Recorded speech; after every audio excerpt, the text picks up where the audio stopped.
Hello, this is Internet Television International ITI.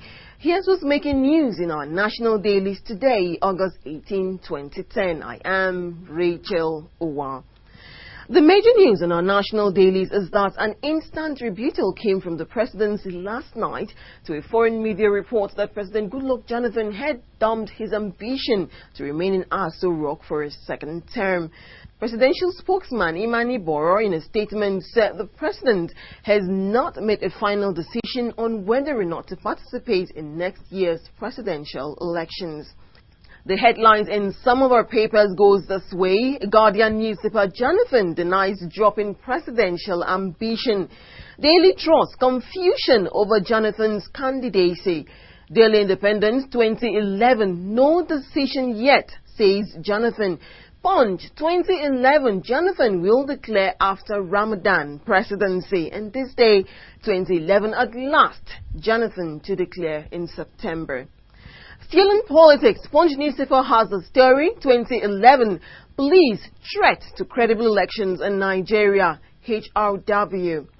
An international human rights body, the Human Rights Watch, has warned that corruption, arbitrariness and extrajudicial killings by the Nigerian police force constitute threat to credible elections. This day newspaper: Atiku writes PDP seeks waiver.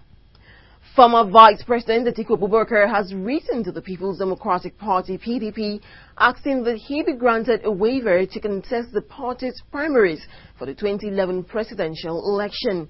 He said his request is in line with the recommendations of the party's Reconciliation Committee headed by former Vice President Alex Ekweme.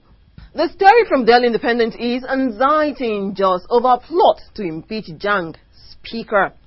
There was anxiety in Jos on Tuesday over alleged moves by the Plateau State House of Assembly to commence impeachment processes against Governor Johnny Jang. The lawmakers were also alleged to be planning to unseat their Speaker, Estefanus Nwasat.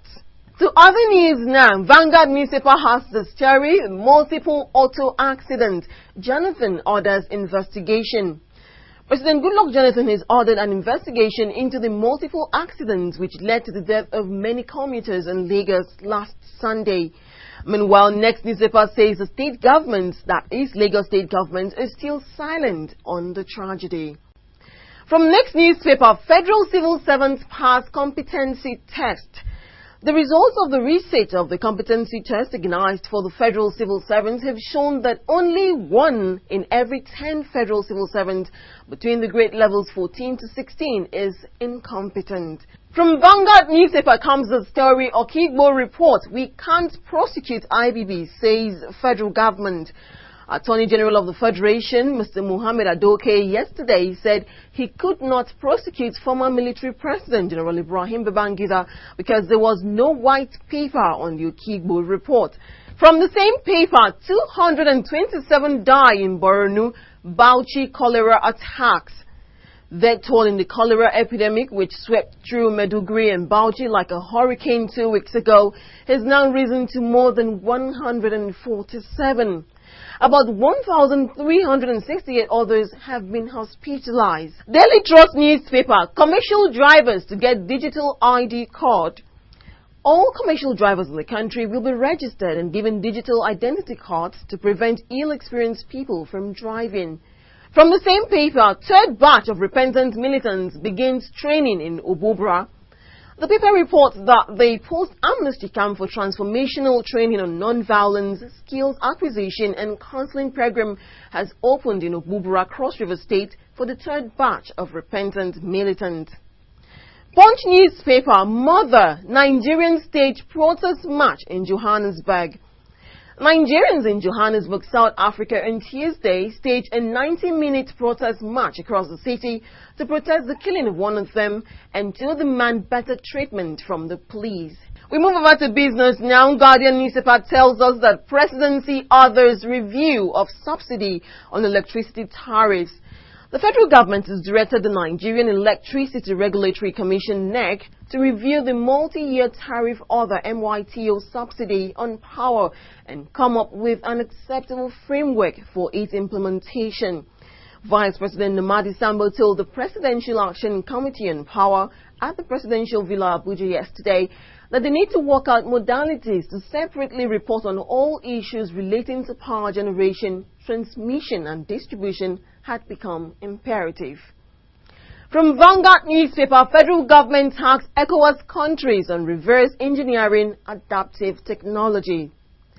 Nigeria and other member countries of Economic Community of West African States, ECOWAS, have been advised to embrace reverse engineering and adaptive technology to enable them become one of the technologically advanced sub-regions in the world. Minister of Science and Technology Professor Mohammed Ka Oje gave the advice yesterday at the first ECOWAS Welding Conference in the country. Guardian newspaper, NSE's indices rise by 0.28%.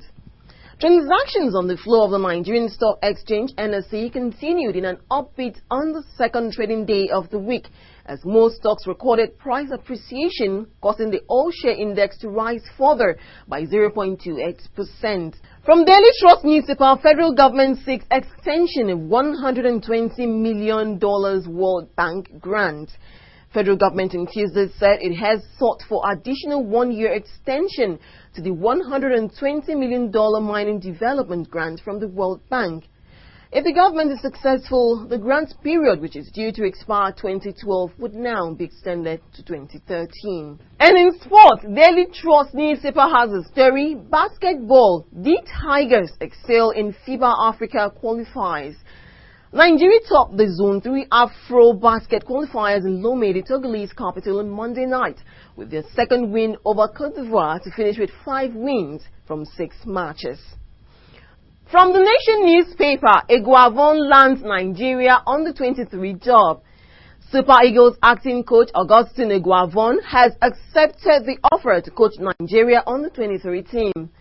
The former Nigeria coach, who has also served as an assistant on 2 occasions to Christian Chukwu and Les Lagerbach on Tuesday, told a news source that he is ready to take the job, contrary to widespread speculation that he was going to reject the offer, since it seems like a demotion.